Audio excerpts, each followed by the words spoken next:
वो धर्म से और गुरु से ही विश्वास उठ जाए। अब आसाराम जी एक साधु हैं, बिल्कुल साधु की तरह उन्होंने भारत और दुनिया के करोड़ों लोगों को प्रभावित किया।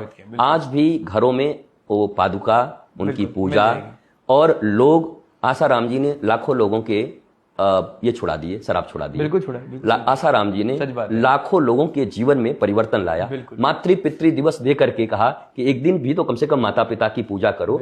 जो उन्होंने कर्म किए अच्छे और समाज पर जो व्यापक परिणाम उसका आया, हम उन कर्मों को लेकर के उनके जो अनुयायी हैं उनके जीवन में, उनके बेटे की शराब छूट गई, उनके बेटे का कोठे पे जाना छूट गया, उनका बेटा बहुत अच्छा बन गया, उनके घर में शांति आ गई, आत्मज्ञान की तरफ बढ़ने लगे। वो तो चाहे आप कुछ भी कर दो, वो उनको छोड़ने वाले नहीं हैं, वो उनको फॉलो करेंगे, क्योंकि वो तू कहता कागज की लेखी, मैं कहता अखियन की देखी, मेरे आंखों से देखे मेरे परिवार में उत्साह आ गया, जीवन मेरा ठीक हो गया, वो मानते रहेंगे।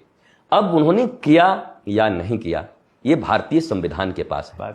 और बहुत सारी बातें हैं, आप भी जानते हैं कि जब जब भारत में कोई सनातन संस्कृति के पक्ष में बोलना प्रारंभ करता है, हाँ जी, और अपनी संस्कृति को रखता है, हाँ जी, तो इससे भी इनकार नहीं किया जा सकता कि करोड़ों साजिशें उनके खिलाफ होना प्रारंभ हो जाती हैं। और दुनिया इतना खुला हुआ है, और ये मीडिया और डिजिटल युग में कब क्या हो जाए, धीरे धीरे चीजें एक बार तो सच्चा सारी दुनिया देखो, आप अच्छी चीज कोई सुनना चाहता है, उन्होंने करोड़ों लोगों का जीवन बदला, इस चीजों का प्रचार कितना हुआ, कम हुआ, पर यह बात कितनी तेजी से आगे बढ़ी, ऐसी चीजें आगे बढ़ी, ऐसी घटना हुई है, तो इसका विरोध पूरे समाज में है।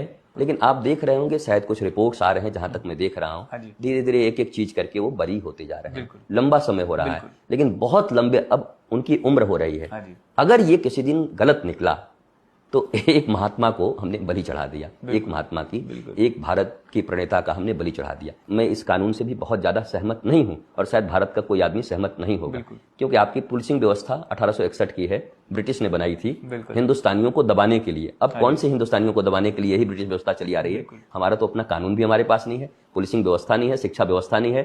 अरे रोज अमेंडमेंट्स हो रहे हैं। तो आसाराम जी का पूरा प्रकरण यही है, पूरा साधु का प्रकरण यही है। उन्होंने इस देश के लिए, लोगों के लिए, सनातन के लिए बहुत कुछ किया। पर संविधान बनाने वालों से और सरकार में जो लोग बैठे हैं उनसे ये भी कहता हूं कि ऐसी चीजों को बदल दीजिए जिनको ब्रिटिशों ने हमारे ऊपर कुचलने के लिए नियम बनाए थे, अब उनको हटा दीजिए। हम ब्रिटिश नहीं हैं, हम सब भारतीय हैं।